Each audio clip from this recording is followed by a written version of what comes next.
Welcome to Our Girl Relationships. We talk about the problems people face in their day to day lives. Let's start with the video. My husband Jeffrey and I were each other's high school sweethearts, and since we had begun dating at such a ripe age, our relationship was pretty to everyone. That is, his family and mine. Well, it is needless to say that I've known my sister in law, Stacy, since then, and we've never really had a relationship. Neither good nor bad, even though the three of us belonged to the same age group. It was like all the efforts I ever made were turned down, and she was too busy hanging out with her friend group. The friend group who was going to bring her where she is today. Well, I couldn't notice anything in the beginning because to me, she just appeared to be the bratty girl belonging to the cool friend group. Well, it didn't take long though, and by the time Jeffrey and I went off to our first year of college, Stacy was in her junior year, falling pregnant for the first time. This was the first of the many times she was going to be asking for help, and we knew how my in-laws were. So we decided to help her by paying for her abortion. This help soon turned into her frequently asking us to help her to buy birth control pills, pregnancy tests, and other things which we would help her with because being young, we thought it would have been better to prevent what already happened once than making her avoid something she most likely wouldn't. So we continued giving her a small allowance by the time she reached first year of college, and boy, that is when her lifestyle became more riskier. Now that I think about it, I feel like it was truly us who sort of played a part into letting this continue by providing her the sources that would let her continue. But as I mentioned, being young, dumb, and knowing how strict my conservative in laws were, we just let this happen. So by the time she was in her second year of college, she fell pregnant again and wanted to get an abortion. We knew we had to help her. And so, as it was the holidays and she was home, back from college, well, we had made plans to visit the hospital, and unfortunately, as my in laws overheard one of our conversations, they found out what happened, and a huge fight broke out where I was the one blamed for making their daughter go down such a sinful lane. This should have been a red flag itself, along with the fact that literally Jeffrey and Stacy didn't take my side. But once again, I was able to let go of it. We had gone kind of low contact with his family at that point. We knew we were screwed as we saw my in laws ground Stacy for an entire semester. Although we graduated from college, we weren't still that stable yet, and so wanted to be as distant and careful around them as possible. This low contact continued for over a year as we continued to give them one reason over the other as to why we couldn't continue to meet them, until one day we knew we just had to face them, as Jeffrey's parents invited us over for dinner to discuss something important. All hell broke loose there, as Stacy had not only snitched on us to be able to go back to college.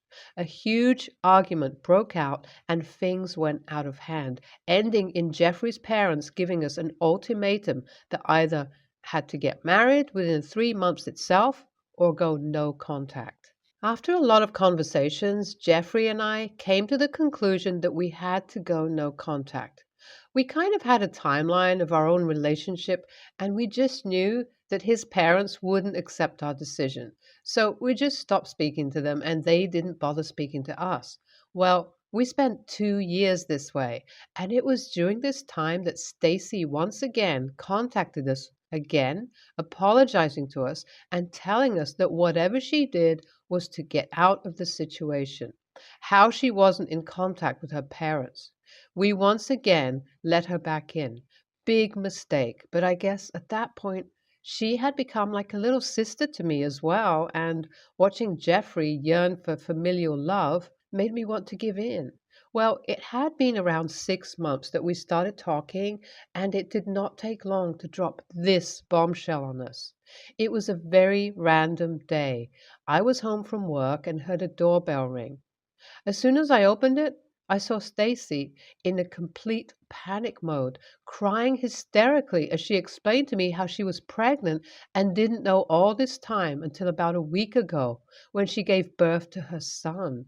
I was dumbfounded to hear this. It was like I had just started to comprehend what she said until she dropped another bombshell on me by starting to beg me to adopt her newborn.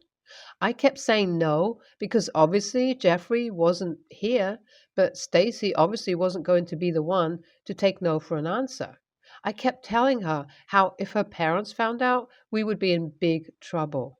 She told me that she was going to leave the city and that I had to take him in. Otherwise, she was just going to drop him off outside a police station. I didn't want that to happen. It was like my internal maternal instincts were going crazy, and so I decided to just take the baby in. When Jeffrey came home, he was shocked to hear what had happened. Although he wanted the baby, he was too nervous, and so after talking and reaching out to Stacy one last time for custody related stuff, we took the baby in and named him Sydney. Ever since Sydney came into our lives, he became the light of our lives. My in laws did not know about Sydney until we started back contact with them once we decided to get married. Now, this is the point where we were wrong, and I know whatever happened happened because of this lie. But when we introduced Sydney to our in laws, we lied to them that he was our son, that I had given birth to him when we were in no contact. We lied about this mainly under the fear that we once again didn't want to lose Jeffrey's parents, who he missed very much because of this reason. Well, looking at Sydney, they accept him with open arms, and we have a beautiful marriage. We have been married for 10 years now, and Sydney is around 12. He is still the light of our lives. Everything was going amazing too until this situation took place. Well, you see, about a week ago, Stacy showed up after disappearing for another 3 years. This had become a trend for her at this point, coming back into our lives and then just leaving every couple of years. I guess my in laws have realized too that their daughter has gone out of their hands now, and so they've always been waiting for her. This time was no different. Everyone was happy to have her back, except for the fact that Stacy was about to come with a storm so that she could repay me for all the favors I'd given her. Well, you see, she's back here, and apparently this time she's here with none other than her ex, who had knocked her up pregnant with Sydney. Yes, him. And ever since she's here, she has been going on and on about taking Sydney back to his real parents. We had multiple talks about this issue, where I told her that there was absolutely no way that I was just going to give up my son, who I had raised since the past 11 years, just because she was back here with her lover boy. I guess she didn't like that and decided to throw a fit, spilling everything in front of my in laws. I honestly wasn't that surprised when my in laws took her side immediately. After all, it was her strictness that had ruined her. An argument broke between all four of us immediately, where Stacy is weeping fake tears about how I took advantage of her vulnerability and took in her kid because apparently I was jealous of her. My in-laws just berated me, blindly believing over all that Stacy was saying. What hurt the most was that Jeffrey stayed quiet throughout all of this. Ever since then, I have moved in with my parents and started living with one of my friends. I have brought Sydney along with me, but I know this arrangement won't work for long, though, and I will be needing to make a firm decision soon. So, Reddit, what should I do here? A week has passed since all of this has gone down, and my in laws have now started threatening legal action if I don't do justice to my sister in law. I haven't heard anything from Jeffrey so far, which makes me question if he has been in all of this with them all along. Do they have a leg to stand on here? What should I do here? Any judgment, opinion, advice would be much appreciated. Hi everyone. I decided to reach out to Jeffrey today and told him that I was going to be divorcing him if he did not come clean to me. I know these sorts of threats are not good in any relationship, but in the heat of the moment, it all came out. Well, things went immediately downhill as I met him. We started arguing about everything as he claimed every decision that we made together was made because I had manipulated him. Yeah, sure. And it took this man almost 20 years to come to that realization. I immediately knew who put this into his head and told him so clearly.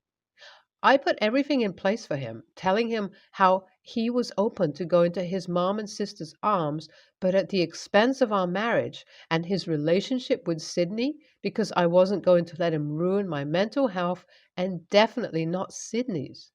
He just wished me luck in court because he was going to drag me through the mud. LOL. It's been heartbreaking to say the least, because this was the man I had loved for years and years and thought that I would for the next upcoming years. I still haven't made a plan as to what to do, but will update you all once I have a firm plan that I want to go through. I met up with Jance today, who is my husband's cousin.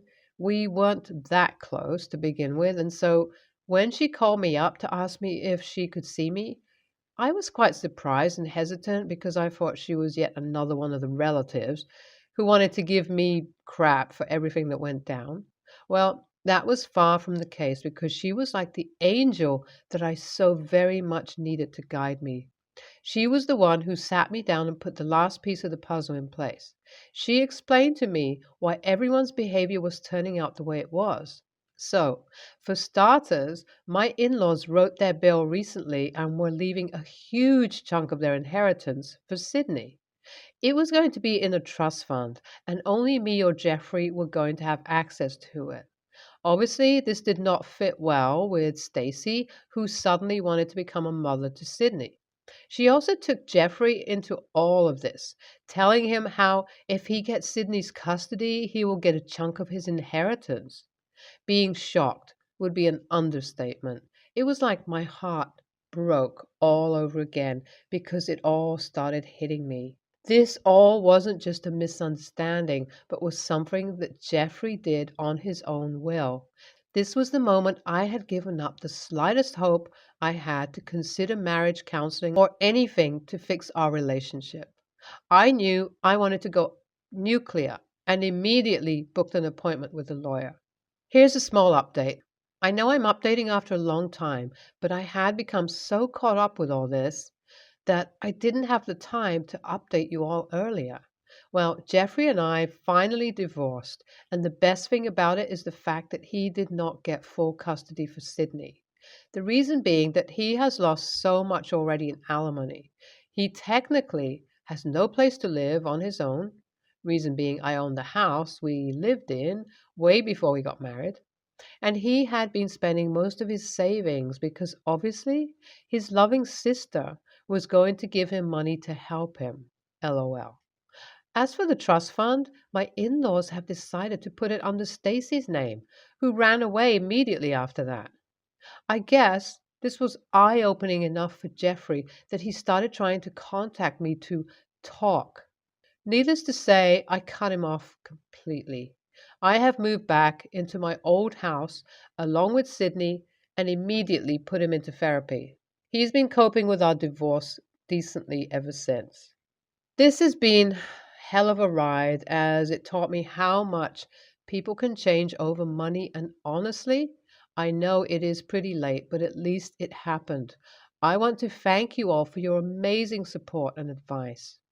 NTA, I knew some people changed at the sight of money, but not as fast as your husband did, especially considering the fact that your sister in law literally has a history of lying. It's almost like he's inviting trouble over to himself, and honestly, I would suggest you all to run. NTA, your husband should have seen that coming when he left you and your son for money that literally doesn't exist yet. Good job on leaving that pathetic excuse of a husband. So the situation involves my friend Alex, 27, male, his girlfriend, 21, female, my husband, 29, male, and myself, 27, female. Last year, we all went on a camping, fishing trip that we do annually. But last year was the first time Alex's girlfriend joined. His girlfriend is a really nice person, but she's not super outdoorsy and can be a bit absent minded at times. Here's the issue. Last year, we were hiking in bear country and during peak bear season. Normally, this isn't an issue, but you have to be vigilant and know what to do if you do encounter a bear. So last year, before we headed out on our hike, I asked my friend if he's given his girlfriend the 411 on what to do if we see a bear. He hadn't, so he asked me to. In super simple terms, I explained that if you see a grizzly bear, most common in that area, do not scream and do not run. Avoid eye contact or sudden movement and back away slowly if they aren't moving. She listened, but I could tell she was kind of blowing me off. She also wasn't interested in carrying bear spray or learning how to use it. So, lo and behold, the four of us run into a bear.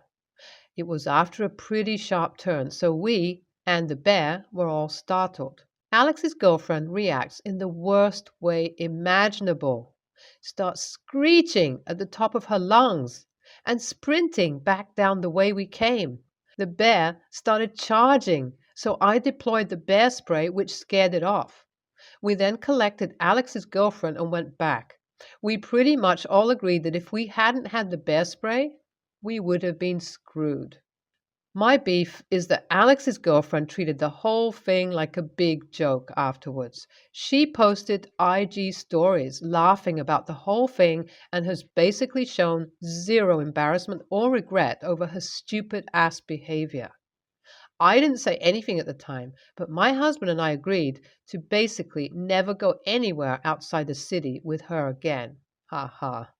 Issue is, Alex and his girlfriend kept asking when we're doing our annual trip, and his girlfriend made a joke about wanting round two with the bear. I decided instead of continuing to make excuses to just be straight up with them. I explained I didn't find the experience nearly as funny as they did, and that I was not willing to go anywhere near wildlife with Alex's girlfriend until she smartens up. Now Alex is pissed. I'm holding a grudge. His girlfriend is pissed that I called her stupid.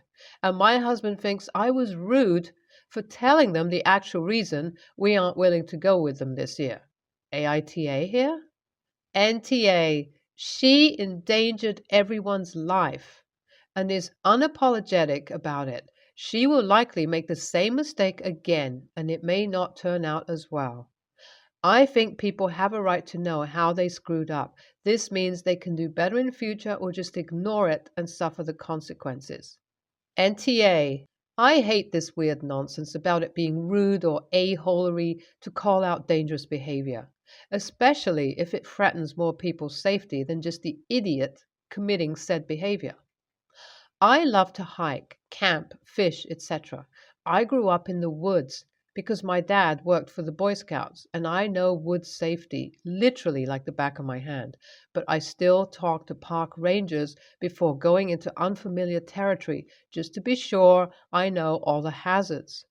I would 100,000% refuse to hike or camp with girlfriend again until she demonstrated she had made efforts to educate herself. If you or someone in your party gets seriously hurt in the woods, it is extremely hard to get help. You cannot keep the wounds clean, and you are faced with decisions like splitting the group to get help while leaving a possibly bleeding, injured person to draw predators into the camp. While you probably could have employed more diplomacy in how you addressed it, it was important for Alex and his girlfriend to understand that her behavior was dangerous and risked all of your lives. Sure, she got a great story, but the fact that it was a near miss doesn't change the near part, or the fact that her actions directly caused a very preventable encounter. You tried to ensure her safety and education, but she blew you off. Her inattention directly led to the encounter you were trying to prevent. She put the whole group at risk because she was too entitled to listen properly to the safety talk and then treated it like a joke. If they really want to attend the campout again, tell them both that you and your hubs are not willing to be placed at risk this time. Girlfriend needs to either show definitively she has put in effort to learn wood safety, including demonstrating working knowledge of bear safety, or else politely ask you and demonstrably listen to what you teach. She needs to do that well before you're unloading the cars at the trail. NTA, I've been charged by a bear before, and it's definitely a terrifying experience by yourself, even more so when someone else screws you over. Do not invite them to go camping until she respects the outdoors and the dangers that it can bring.